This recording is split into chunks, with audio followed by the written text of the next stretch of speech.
साथियों, तो कैसे आप लोग। मैं आपका स्वागत करता हूं एजुकेशन विद मिंकल में। तो मध्य प्रदेश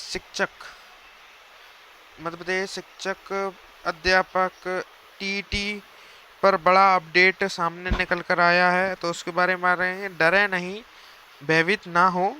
इस प्रकार मैं सीधे तौर पर मध्य प्रदेश की कोई भी संस्था या व्यक्तिवादी या प्रतिवादी नहीं है। ऐसी आदेश, सुप्रीम कोर्ट का आदेश सीधे मध्य प्रदेश शिक्षक पर लागू नहीं है। तो डरे नहीं, भयभीत ना हो। कल सुप्रीम कोर्ट का हुआ तारीन एक आदेश विभिन्न ग्रुप में फैलाया जा रहा है कि मध्य प्रदेश के शिक्षक उस आदेश को लेकर बेहद डरे हुए हैं।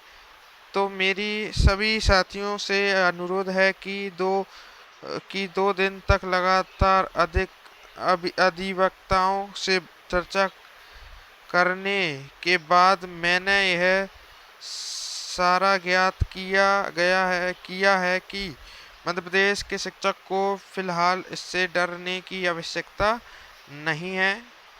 नंबर 2 पॉइंट की बात करते हैं। माना कि आदेश सर्वोच्च न्यायालय का है, परंतु इस प्रकरण में सीधे तौर पर मध्य प्रदेश की कोई भी संस्था या व्यक्तिवादी या प्रतिवादी नहीं है।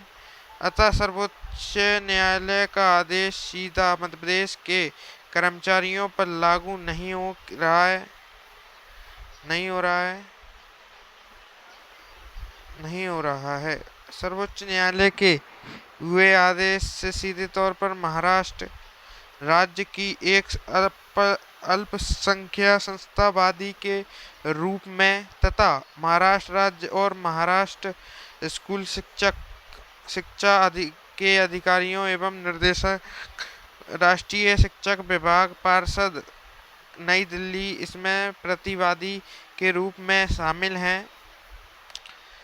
तीसरा पॉइंट, जब तक राष्ट्रीय शिक्षा परिषद नई दिल्ली देश के सभी राज्यों के लिए कोई नया गजट नोटिफिकेशन या आदेश जारी नहीं करता है, तब तक इससे मैटर पर कोई भी कार्रवाई या न्यायालय प्रतिवाद प्रस्तुत नहीं किया जाना चाहिए, क्योंकि यह सर्वोच्च न्यायालय का आदेश अभी भी फिलहाल मध्य प्रदेश के शिक्षक पर सीधे तौर पर लागू नहीं है। इसी शिक्षक परिषद नई दिल्ली के आदेश का इंतजार एवं मध्य प्रदेश शासन स्कूल शिक्षा विभाग इस आदेश पर क्या आगे रोक रखता है, जब तक हम इंतजार करना है।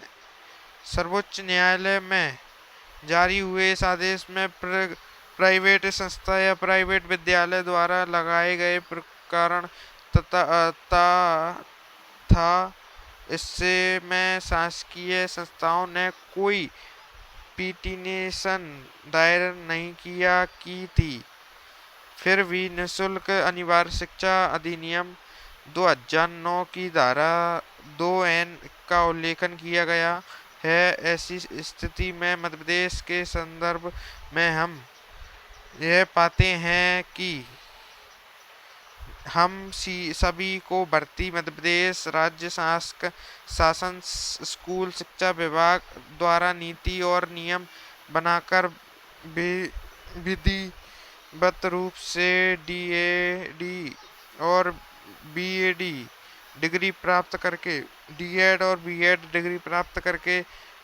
करने के उपरांत व्यापम परीक्षा के मध्य से पूर्ण की गई है। सर्वोच्च न्यायालय का यह आदेश चूंकि एक अल्पसंख्यक अशासकीय विद्यालय द्वारा दाखिल किया गया था, ज़्यादातर अशासकीय विद्यालयों में मानक शिक्षकों की भर्ती ना की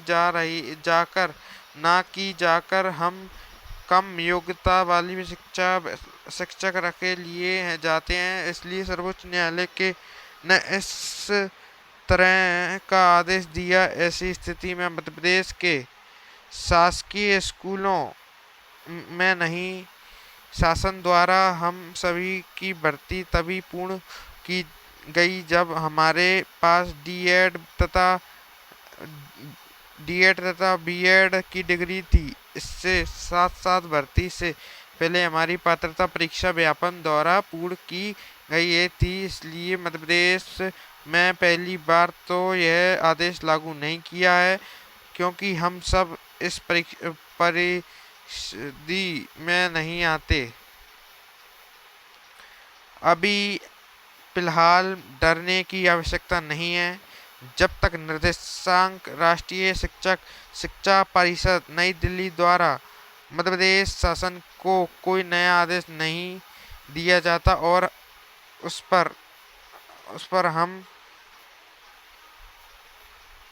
मध्य प्रदेश शासन कोई निर्णय नहीं लेते।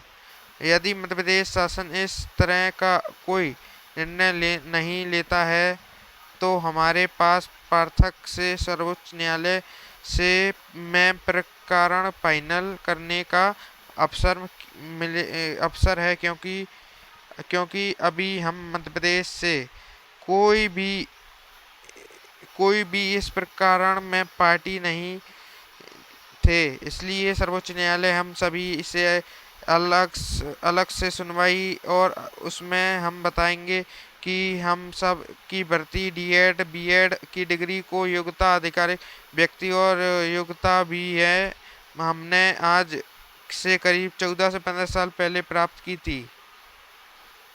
नियुक्ति से पहले, इस नियुक्ति से पूर्व और नियुक्ति के बाद तथा नियुक्ति के समय हमारे अधिकतर साथियों द्वारा व्यापम परीक्षा उत्तीर्ण की जाने के बाद नियुक्ति प्राप्त की गई है। ऐसी स्थिति में भर्ती के मानक के लिए शिक्षक कहीं से कोई दोषी नहीं है। यदि न्यायालय को लगता है कि हम मानक की कमी है तो यह राज्य शासन स्तर से हुई है।